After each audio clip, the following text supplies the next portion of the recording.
Greetings everyone, Psydark here, and today we're going over Layers of Fear, specifically the VR edition. Some of you have probably already played Layers of Fear non-VR. However, if you have found yourself with a headset recently and enjoy the horror genre, you may want to take a look at this title presented here today.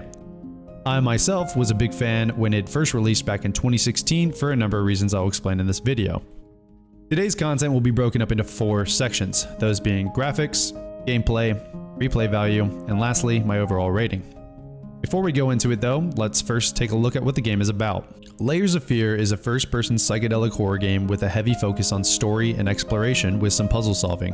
Delve deep into the mind of an insane painter and discover the secrets of his madness as you walk through a vast and constantly changing Victorian-era mansion. Cover the visions, fears, and horrors that intertwine the painter, and finish the masterpiece he has strived so long to create. So with that, let's begin. Graphics. Graphics are surprisingly good. I think the devs did a fine job of retaining the visual integrity of the non-VR port. One might worry that 2022 graphics standards may make this 2016 release seem dated, but seeing how lucrative the horror genre can be, it holds in the upper echelon of graphics. This is all important with how much the game can pull you into the environment. Some games we play in VR, we still feel as though we are in our homes with a headset, and others detach us from our reality and make us feel a tad weird when pulling off the headset. This game holds true in the first part. It's pretty damn immersive. Pair that with the psychedelic nature of portions of the game and you have quite the spectacle. Gameplay. This game definitely revolves around more of the exploration narrative piece rather than puzzles. If played, I'd highly recommend that you put emphasis on reading everything that you find, as it only further enhances the experience with good story bits. Plus, if you don't, it will come off pretty confusing as to what the hell is going on while you slip further into the protagonist's psychological issues. Going through the mansion, you will frequently be bewildered through a multitude of visual trickery, to put it best.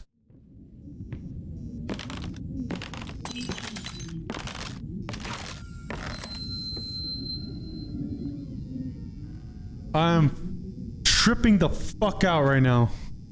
It's also important to note that what you do will change the outcome of the story, forcing you to think about what doors you should open and turns you should make.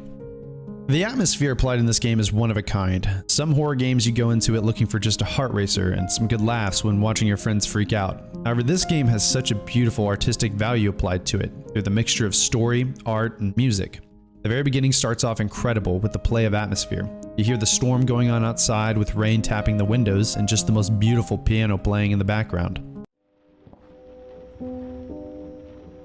Wow. This is awesome. This sets up the game with so many questions and intrigue of wanting to know more rather than just being afraid for the sake of being afraid. This isn't just a bundle of jump scares and half-ass writing. This is a movie that drives you in the heart of a tragic story played out in the most chilling way possible. Seriously, there are times when I would go from saying wow to get me the hell out of here, and that happened constantly.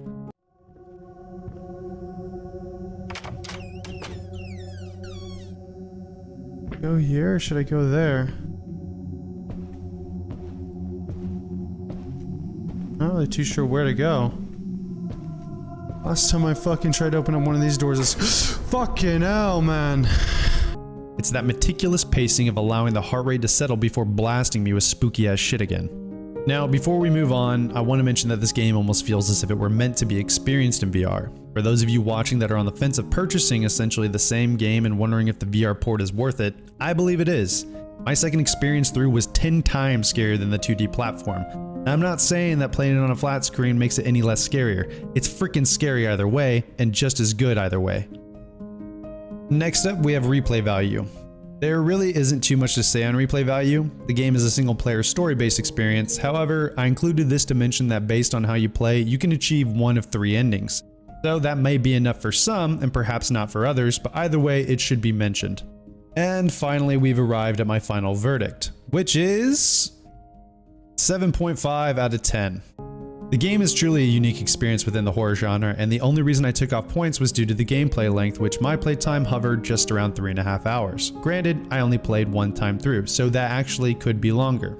And also for those of you puzzle fans, the game's description mentions puzzle solving, but honestly the game doesn't offer much in the puzzle department, and there are only a handful of them, which most are pretty easy. However, that should not dissuade you from playing the game at all. The old saying goes, quality over quantity.